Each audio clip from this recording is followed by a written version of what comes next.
and you guys can go ahead and kick things off. Hey everybody, how are you today? Thank you for joining the webinar. My name is Caroline Dentino. I'm a sales director at Cherre. Today we are going to be discussing the evolution of the broker in an unprecedented time. I'd like to get started by introducing our panelists. VJ and LD, if you could provide a brief background of yourselves and your companies. LD, if you want to start. Sure. Hi, LD. I'm one of the founders of Cherre. We're a data connection platform. We help our clients connect large amounts of data and deliver it back for their clients. Yeah, my name is VJ Mera. I'm the CEO of Rethink CRM. We are a commercial real estate deal-making platform built on Salesforce.com. Been in the industry for about 14 years now, and really love what we do and love helping our clients really drive excellence through our solution. All right, awesome guys. So let's get started. There's been a lot of content focused on trying to measure the impact of COVID-19, but we really want to focus on how the industry moves forward after this unprecedented time. So the role of the broker over the last few years has already been evolving due to an increase in tech adoption, but now it's going to change even more. So LD and VJ, how about you begin and you share what you think is going to be some of the main overarching changes for the broker in the industry over the next few months and years? I'll let you kick on that one off, VJ. Yeah, sure. So first off, you know, I'd like to start off by saying I'm by no means an expert in this industry. I've only been in it for about 14 years. But I have the fortune of getting to work with some of the brightest and strongest commercial real estate brokers, not just here in the US, but globally. By nature, commercial real estate brokers are entrepreneurial in spirit. At some points in their career, they have to say, you know what? It's going to be feast or famine for me. And for that reason, they're sort of driving their own financial fate. So, you know, you think about it, a lot of times they're going to have to make pivots in how they're making decisions, and they're going to have to overcome challenges that they see. Today it's COVID. Tomorrow it could be something we have no idea what it is. And so with that, you know, I have a lot of respect for the brokers that are in the industry and that continue to stick through it to, you know, to the next evolution. We're going to see a lot of changes, specifically retail, industrial, obviously office as well. We're going to see a lot of shifts, a lot of momentum change. It's, you know, it's really up to the broker to decide how they're going to muscle through. Specifically, you know, on the retail side, I think today we're seeing quite a bit of a double whammy, if you will. A lot of what's happening is really impacting the broker. Protests happening, work from home.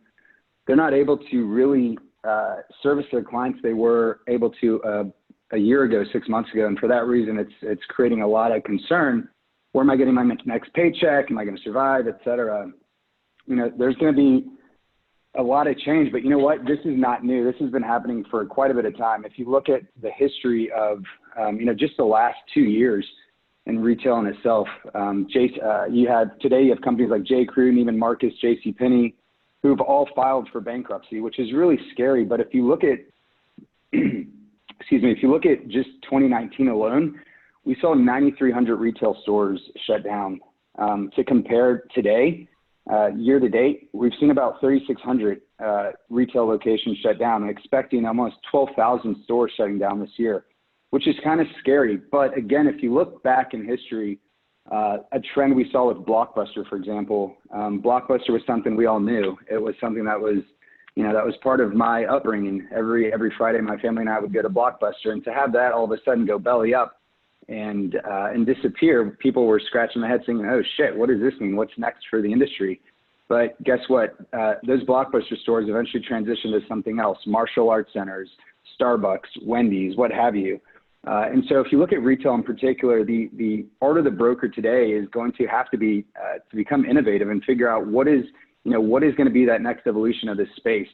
By nature, humans love to interact.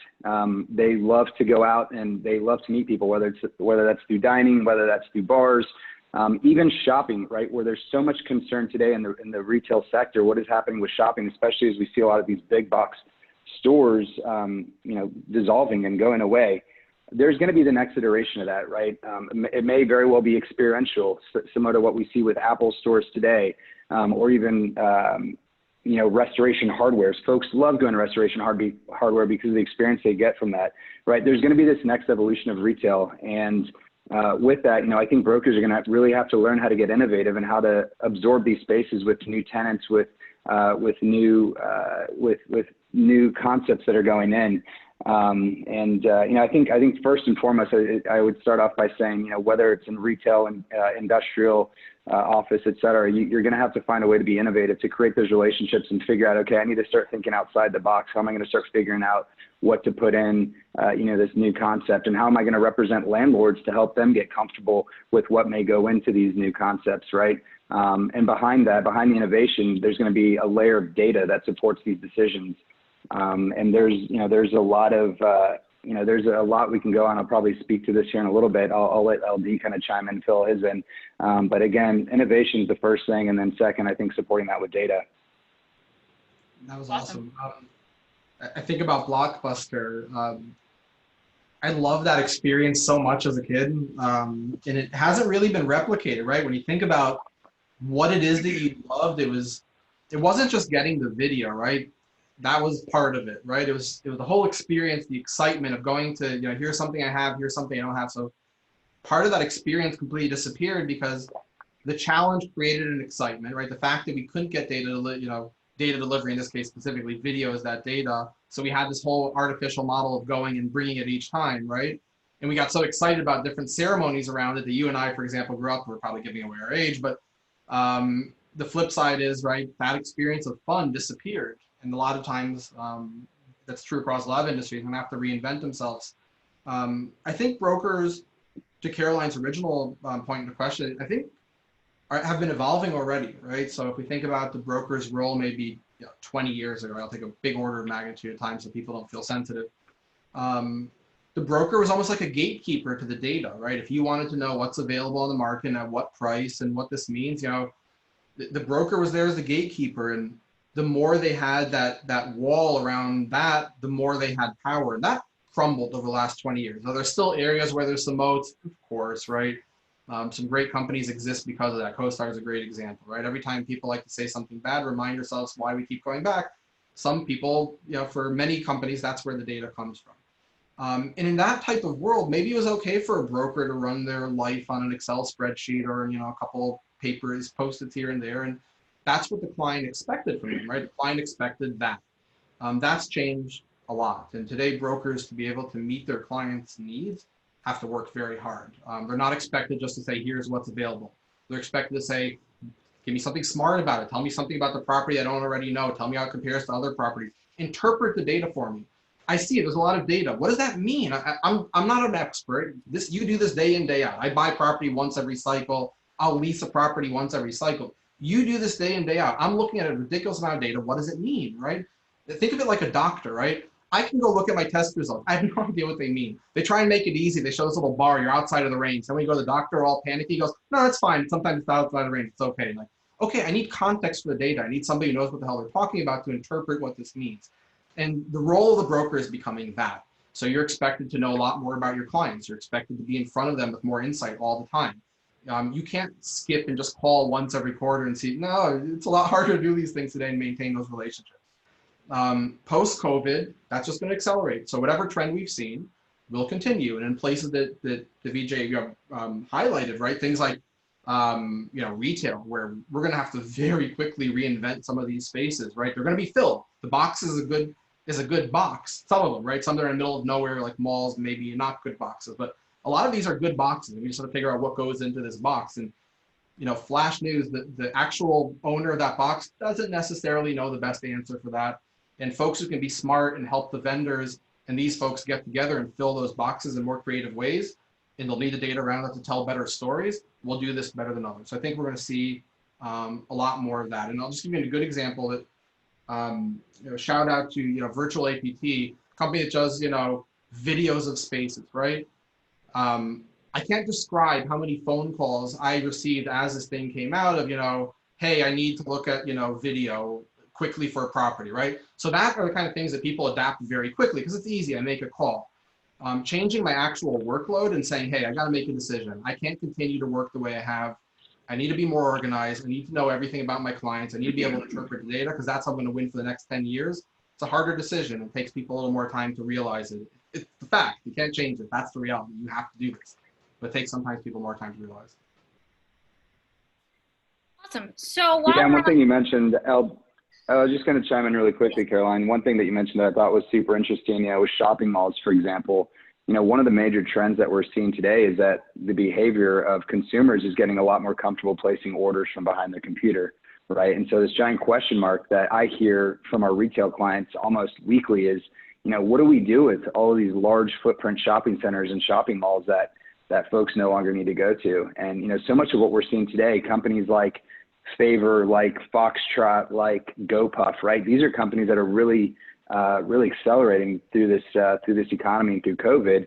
And in fact, a lot of them are starting to experiment with both brick and mortar and sort of these distribution models. I think there's a great opportunity for a lot of these larger footprints to start absorbing some of these pieces of real estate, specifically ones that are, centrally located between a CBD and a suburban area of any major metropolitan, and awesome opportunity to start placing these kind of businesses in there for fulfillment centers, for small brick and mortars, and to help carry on, their sort of mission to drive what's really helping a new sort of behavior in consumer spending. Yeah, definitely. I think you and I have had this conversation before. We know that some of those that are really well strategically located are in fact being converted to, logistics centers, delivery, distribution centers.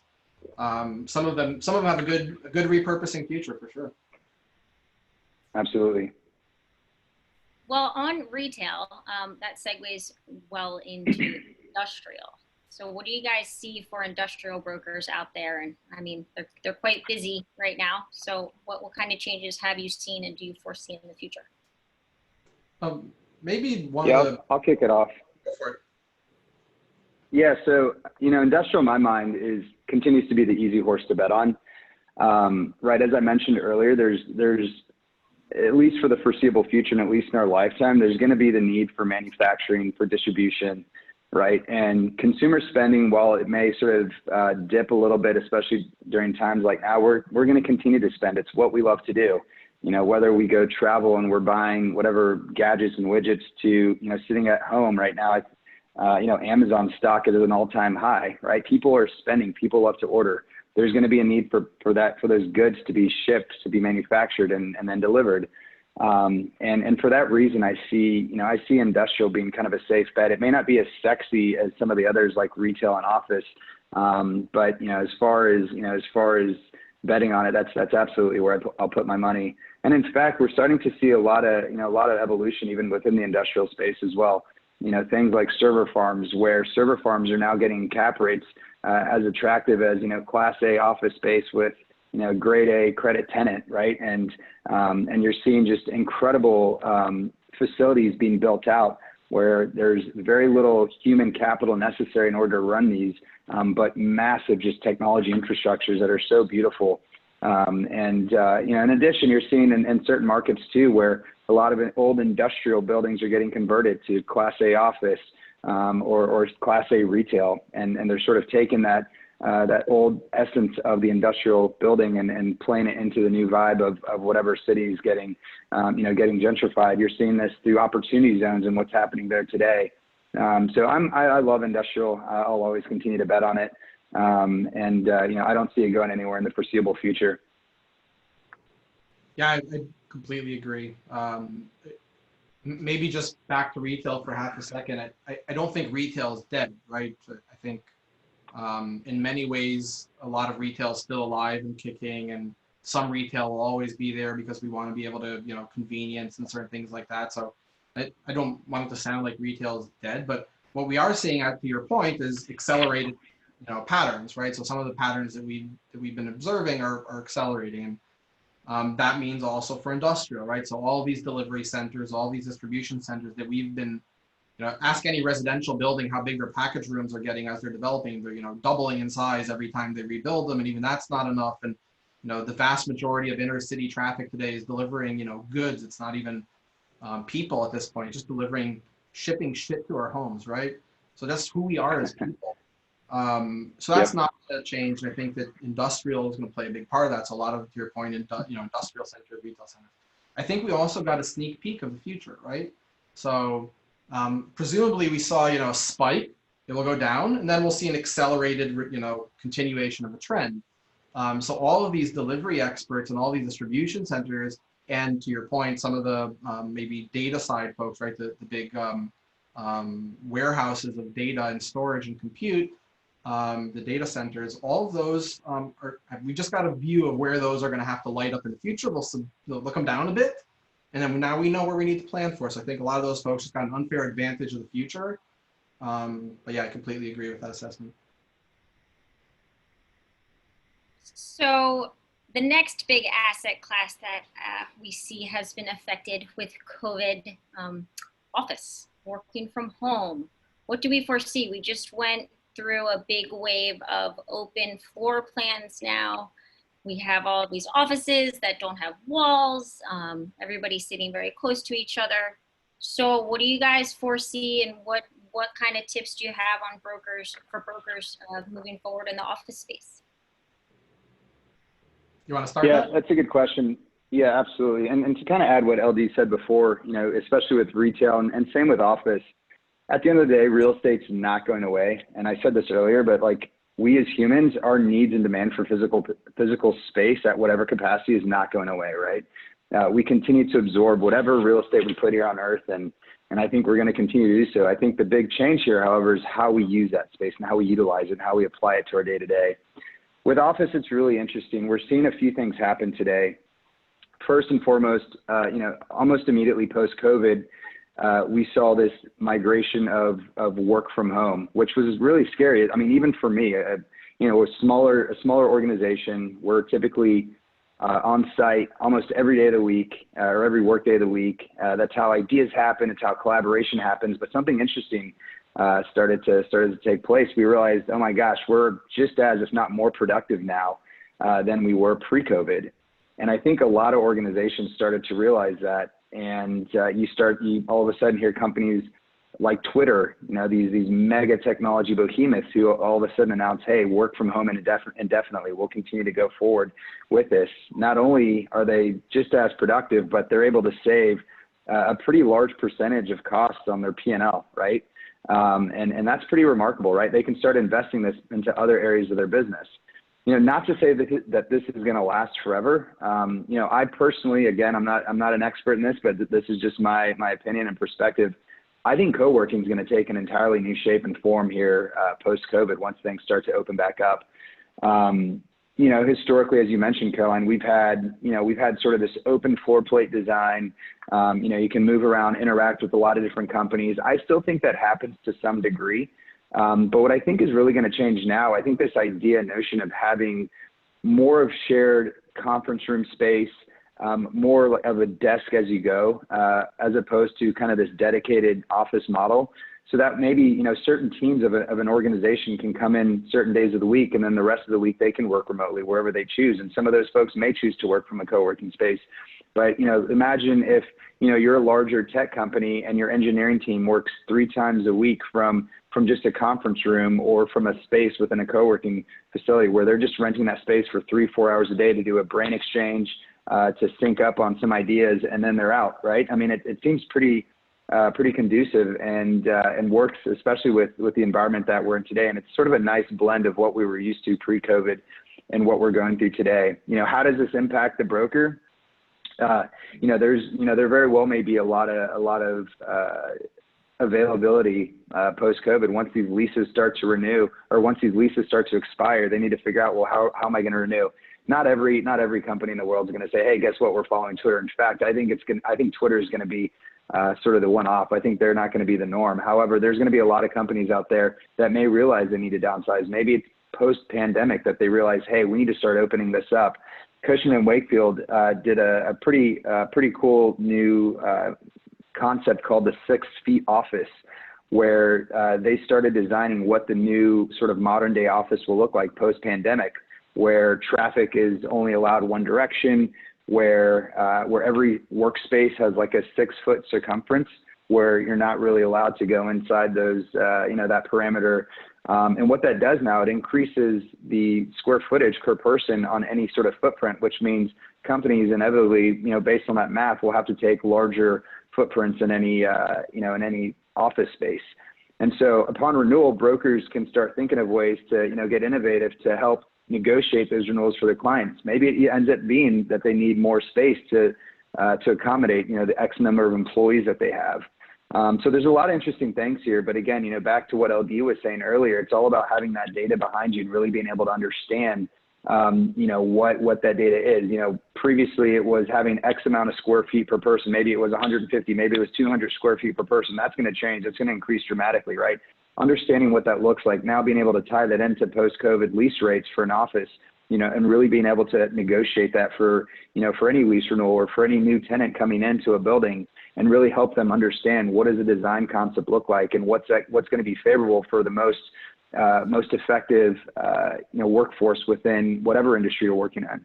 And so I think, just being open to these new ideas and new concepts and being able to help both the landlord and the tenant understand what all of this means. Again, they're not here to ingest all this data. They're here to run their business. And as a broker, it's up to you to really understand what's happening and what changes and what innovations taking place, and being able to really cite that and have data points to support that. I think it's going to give you a really strong advantage in being able to support your clients and build confidence in you in a post-COVID world. It's funny. I feel bad for the office kind of the owner operators, because they've just got over the last whim, whatever the last whatever tenant whim was, moving to hybrid flex, and then before that open space, and before that more confidence. And unfortunately they build for really long periods of time, and it's really hard to plan that far into the future. And maybe that's also the second challenge. I think post-COVID, I think the range of possibilities of where we go here is very broad, and I don't feel comfortable enough that I can kind of predict where those are going in any way. And I think it could, I could argue both directions, without being any smarter about either. Right? I could take the direction as you did. I think it's a very good argument that we're going to see maybe a lot more flexibility on people, and they're going to, maybe we come to the office, but for different reasons, more conference space, more hot, flexible desk, less footprint. That's definitely an outcome that I can foresee. Another one is that we just continue to be stupid as people, and we go back to exactly the way we were before and forget everything that we've learned. That's also a possibility, right? A lot of people made a lot of money betting on human stupidity, so just a good fact to remember. The good news for the broker, the owner operators, I think it's good either way for them, right? Because change is always good. That's opportunity. If it turns out to be, things go back to normal, then we have a huge arbitrage opportunity here for a lot of clients. That's great. If it's a new future, you have a huge new product to sell that you didn't have before. Great, that's a new product. You'll be the smart ones about it. Your clients won't. So long as you're a little smarter than them on the curve, you'll continue to be a little better than them and provide good advice. They'll continue to come to you. You'll continue to sell to them. So I think either way it goes, it's good for the broker and good for the owner operator, so long as they're nimble and they're willing to work with us, right? If you stay static and don't do anything, just wait for the world to blow by and figure itself out, dangerous. But if you're proactive, there's huge opportunity here. I can't agree more with that statement. I wrote down a quote that I wrote the other day that I kind of fell in love with, but I think it makes so much sense. Yesterday's broker needs to evolve with today's economic climate in order to stay relevant. I think what you said just kind of reiterated that, LB. I couldn't agree more with that. Whose quote is that? It's mine. I wrote it down. I was just taking some notes in preparation for our meeting today. And again, I'll repeat it again. Yesterday's broker needs to evolve with today's economic climate in order to stay relevant. It's so important that, again, that a broker evolves, regardless of whether things go back to normal or things are changed forever.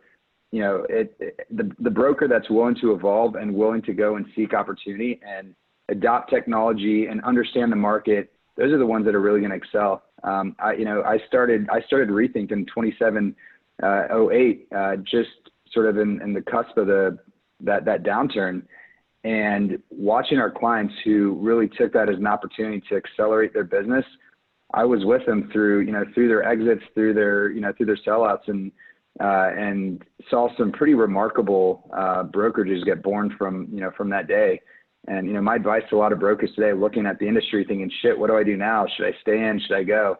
This now more than ever, I think, is an opportunity to really go and really mark your sort of brand in the industry and really capitalize on what's happening. Yeah. Well, most important thing that we all have in our lives as well is where we live. So being a city dweller myself in the middle of Philadelphia right now, for everything that's going on, there's a lot of questioning on where to live. We've seen people escaping the cities to go to the suburbs, people going to warm states, people going to bodies of water. What do you guys see on the multifamily front, be it apartments, condos, and even in like the student housing market with the uncertainty of what's going on with education? So LD, if you want to start on that one. Sure. Maybe we'll start with student housing, something a little closer to heart for other reasons, but giant range of possibilities. People have mentioned that, maybe education just becomes completely remote and we open up everything. Possibly, I think that's already happening with a lot of universities. What I think people forget is that a university is also a ticket to exclusivity, and they're designed to create artificial exclusivity, right? And it solves a problem that we have as society. There are endless job applicants. I can't read every single one of them. We use broad strokes to screen people into a smaller list, and then we look at the smaller list. So because humans are stupid, we have a problem, we created it, now we have to create some kind of scarcity. Schools create scarcity, right? And the better schools are more scarce, right? That's what makes them the better schools very often. That's what makes them more scarce. That's the relationship between them. My gut tells me that they're going to want to keep that scarcity in the good programs. I can't imagine, Harvard or MIT or any of these big schools starting to say, okay, we're just going to dilute the hell out of our brand and we're not going to do this anymore. So I still think they're going to make a certain number of people come to the campus so long as it's safe and we're not in that type of future. And the experience that you get of a lot of people together in that one point of time in an educational environment with very little responsibility of real world, I think is something special. And I think that will probably be there to stay, but a lot of other people will be remote still, especially on the lower end schools where the scarcity isn't really there. So you ask yourself, well, if I'm really not buying the scarcity, I'm just buying the education one way or another, my peers are just, are just as not important or not meaningful or consequential in my life, then maybe I would want to do this remote. I just want to get the good education. I want to get it cheaper, and all the other stuff that I'm not getting anyway. Why am I wasting time and going back and forth? I'd rather work and improve my skill set, which actually helps me in the job environment. So that's, maybe about the education part. Multifamily is interesting. We're seeing low collections right now, much lower than obviously historically, because people don't have money. And that's after PPP and after all of these different types of stimulus checks. So what happens after? What happens after the stimulus checks are over and PPP loans are over and a lot of people don't have money all of a sudden, somewhere in the tune of, 20% unemployment or something like that, if I'm not mistaken these days? What does that look like? And we know that the actual employment number is actually a little higher because we're not capturing a lot of people who are not looking for a job permanently out or, low level transitory. So the number's probably higher. Does that mean lower collections? Possibly. And I think the solution of, let's just say, screw the landlord, they don't pay rent, the landlord can figure it out. Well, fine if that's a giant landlord. And by the way, if that's a giant landlord, that's going to a REIT that your pension money is invested in one way or another anyway. So you're not really screwing anyone except yourself. And if it's a smaller operator, it's not some giant vendor, it could be some mom and pop family. It's month to month living off the rent of this multifamily. And now that you're not paying rent, the bank's going to foreclose on them, right? And they're going to lose that property. And the person who's going to buy it, yes, it's going to be that giant REIT that we just mentioned earlier, screwing the mom and pop shop, which is going right back into your pension money, right? So I'm not sure that that's the best solution, but I recognize it's a real challenge. People don't have money to pay rent, and that's not a good answer. We have to figure out how the society what responsibility do we want as a society to take on, and do we feel that we're responsible, and how much we want to help in this environment, and what's the result? Do we give people money? Do we increase zoning such that you can make more available? There are a lot of different solutions depending where you are on the political spectrum, but I think we're going to see some really hard challenges over the next year or two that are going to become very apparent. LD, I've got a question for you. So, all of that makes perfect sense. In fact, what I was reading was that, rent collections for the past several months have actually been a lot higher than what was expected, largely in part due to, the fact that sort of the lower demographic sector was receiving unemployment checks, oftentimes greater than what they were even receiving from, their day-to-day job, which allowed them to first and foremost take care of rent. And so a lot of that runs out by the end of July, which of course is around the corner for us, at which point we may see a giant cliff and wall. I mean, what do you think happens to, a lot of these folks come July, August, once they start to default on these rents?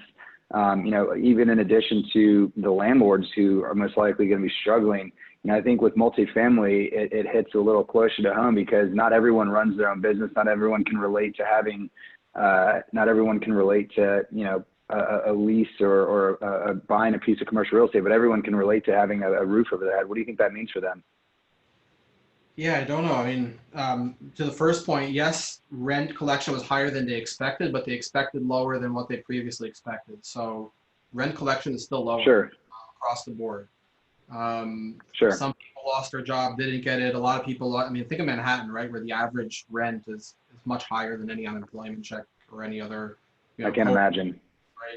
Right. And roughly half of the population lives in big cities, right? So it gives you a sense of how much that's affected. So you're right. It wasn't the doomsday they expected, but again, they didn't expect stimulus checks. They didn't expect PPP.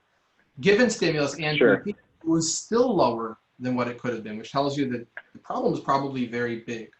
I think we're going to see a lot of people evicted unless you have a law that protects them from being evicted. And I think if you have a law protecting you to be evicted, you're basically passing the buck on to, I think it's roughly, I'm not sure I'm accurate on this statistic, roughly half of the multifamilies are owned by kind of larger corporations, roughly half are kind of these mom and pop, single owners of a single family, of a multifamily. That half I'm more concerned about. The big one I'm less concerned about their viability. It sucks because it's going to, as I mentioned, it's going to go back into our pension because those REITs will get hit financially, and then we're invested in those REITs as part of our pension plans. But I'm concerned about the smaller, that half or maybe at least 40% of the mom and pops, because those very often feed a full family and maybe a couple generations sometimes.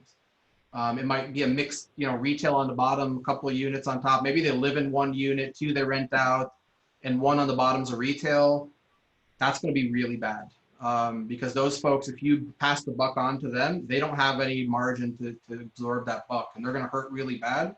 I think it's probably bad policy to just wave it across the board for all those together. We have to decide as a society who needs to bear the risk, who bore it previously, who needs to bear it going forward, and how do we want to allocate it. But it's a zero-sum game, right? If the money gets lost, somebody's going to have to share it. And just saying, let the giants do it, it's okay. Some salaries might get hit. They might fire people, but so is our pension, right? So it's unfortunately circular here. We're all correlated. Yeah, I like that response. So Caroline, back to you. Yeah, guys, call me biased, but I'd like to talk about data.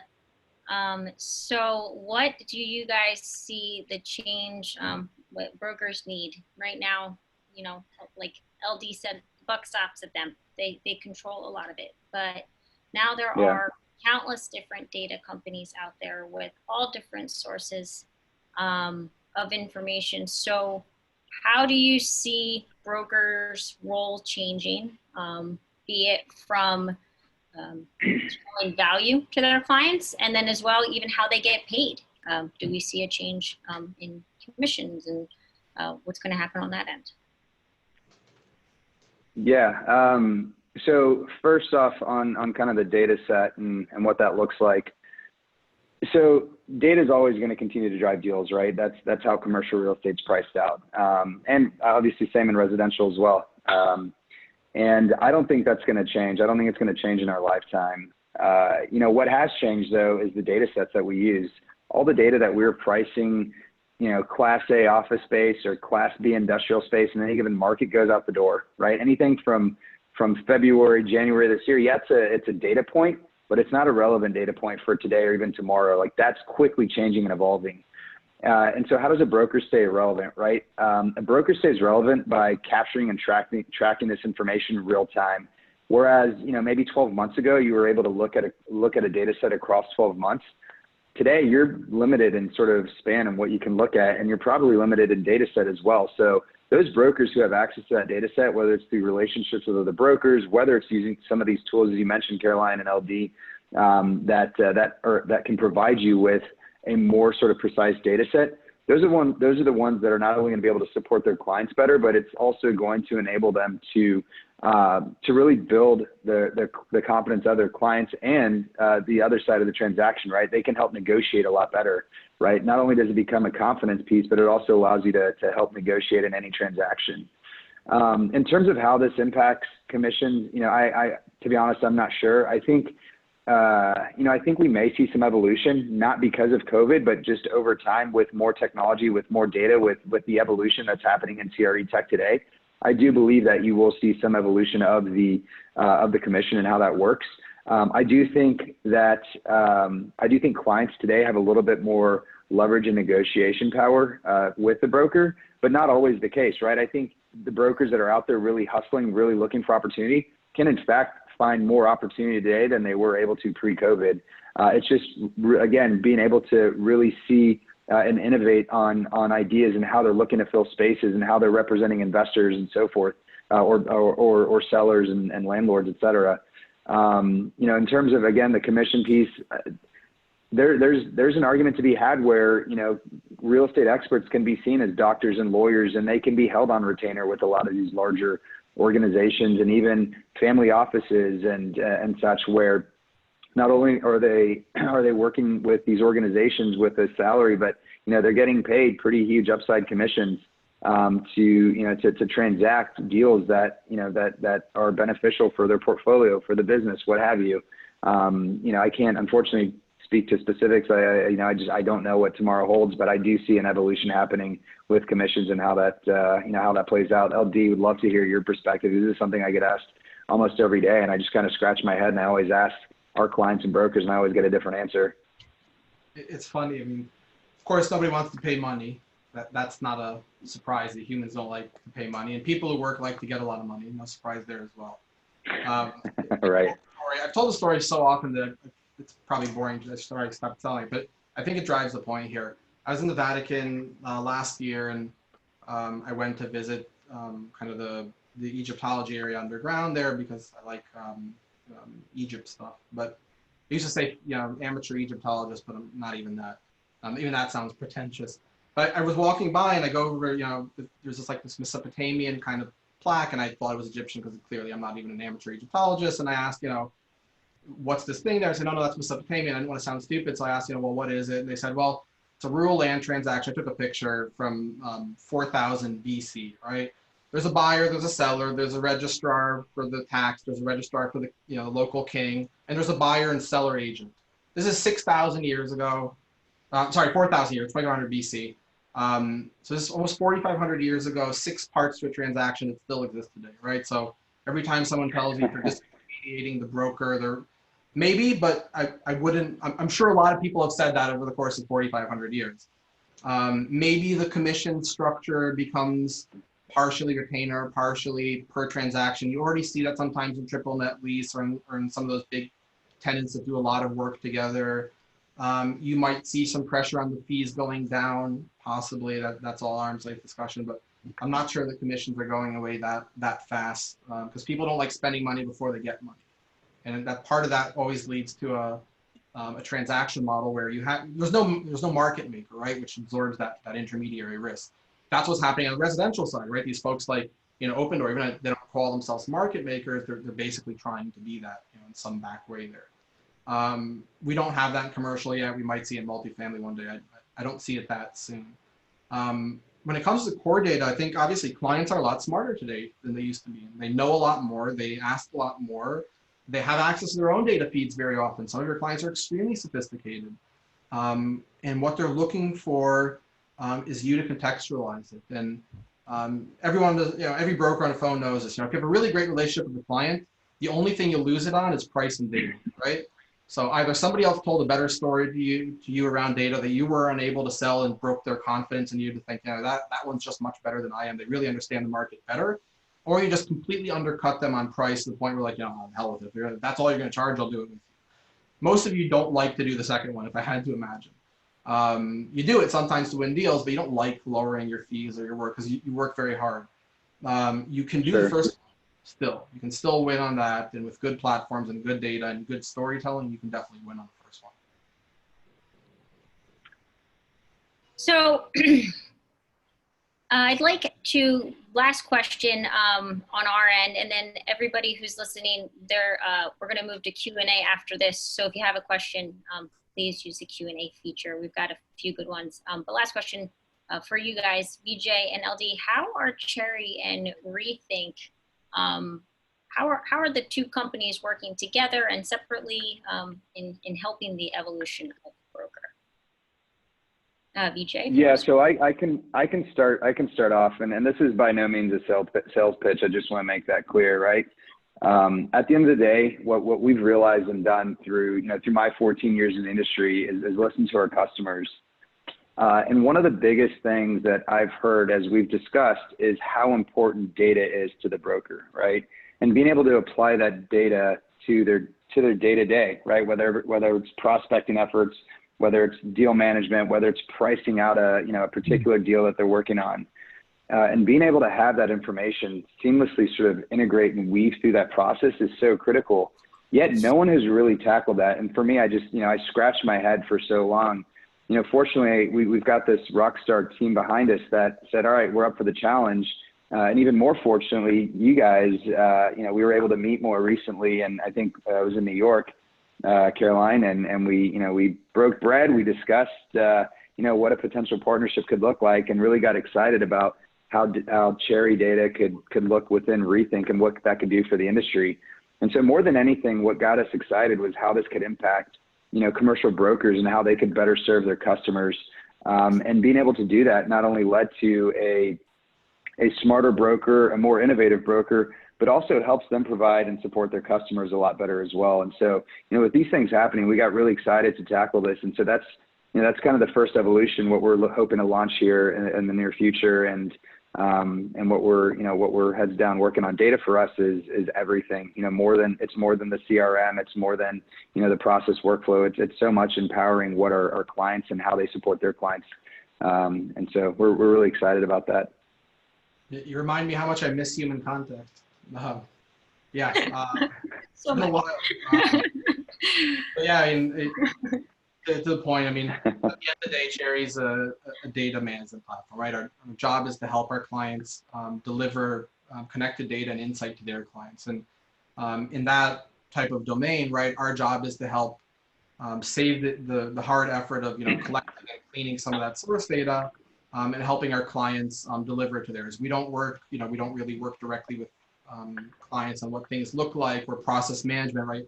All the things that Rethink does, and that's why we're very excited, because it allows our mutual clients to be able to get the best of both worlds. Having that process management, knowing that I control the deal from start to finish, knowing that I have a place where I can go to look at that data, to contextualize that data for my clients and control the life cycle, and not have to worry with what happens behind the scenes, maybe to help deliver some of that. And on our side, right, we're not experts on those things, right? Our job is always to help our clients with the best data possible, to be able to empower their clients to make better decisions together. So we're very excited about working and doing these types of things together. And we're very excited about helping the brokers on the phone going through that journey, right?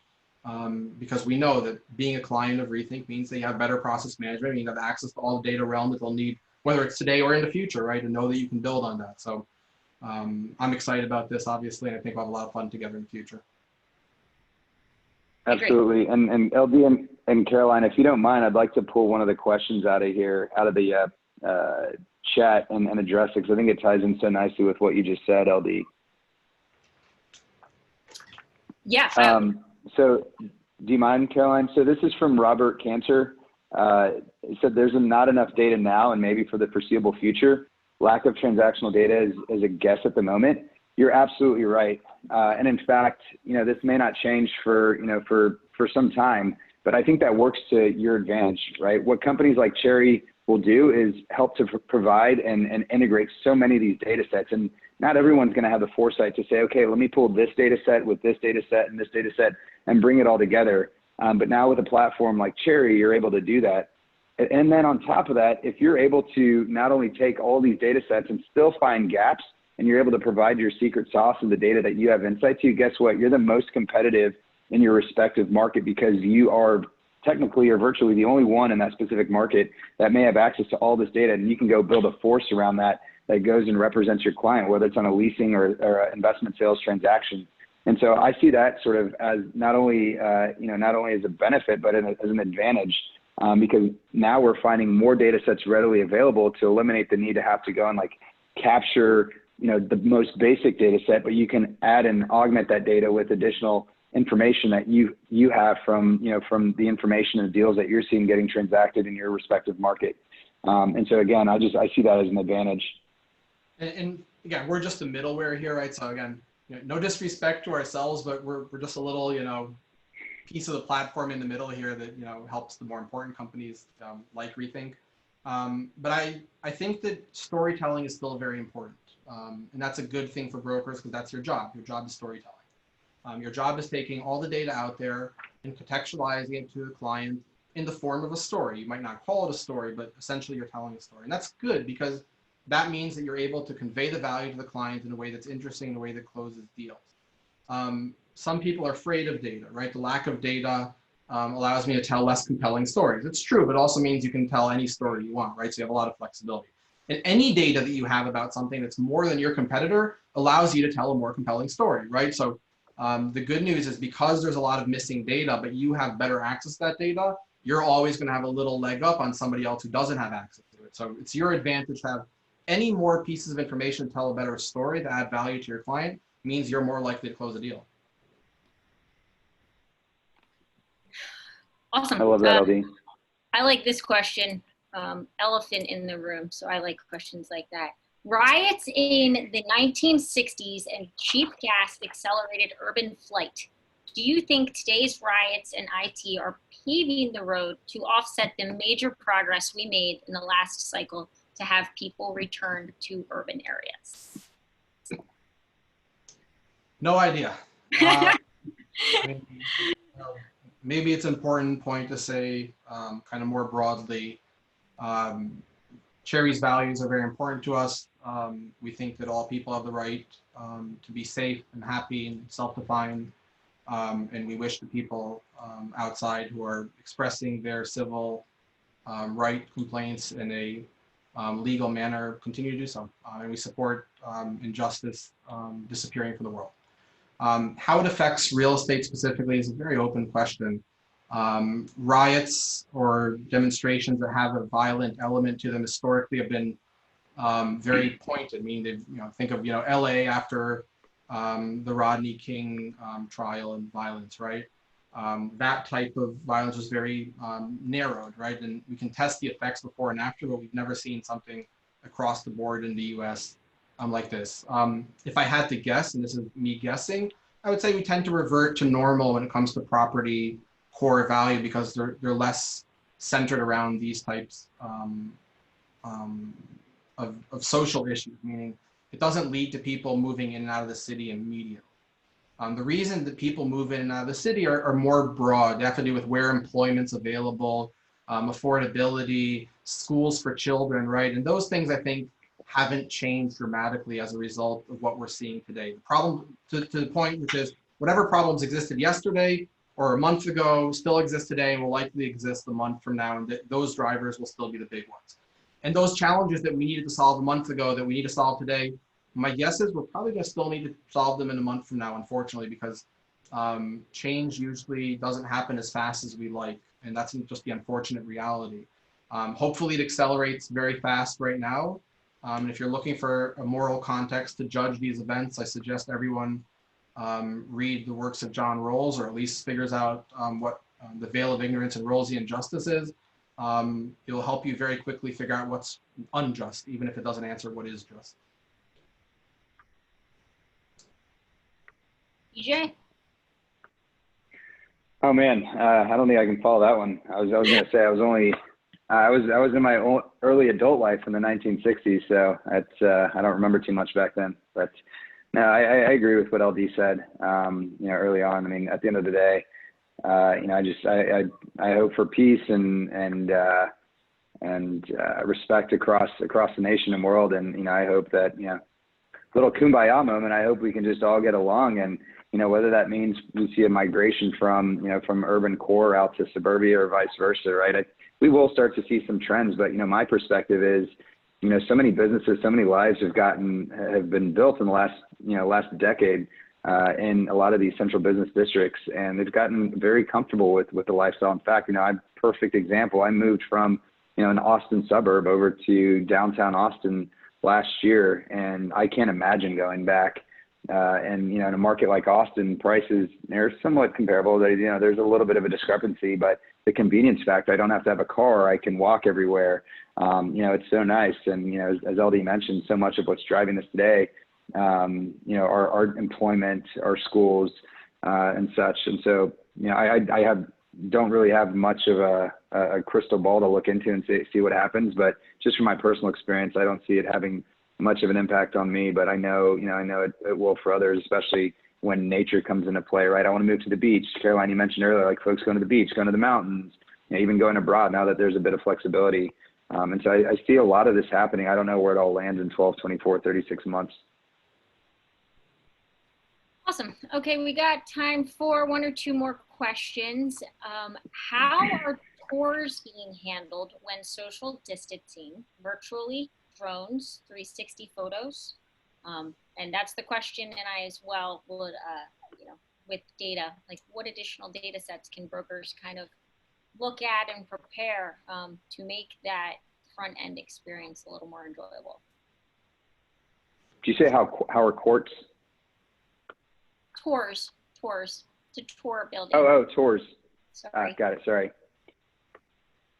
You want to take that? Have you guys Sorry, go ahead, LD. I'll start then.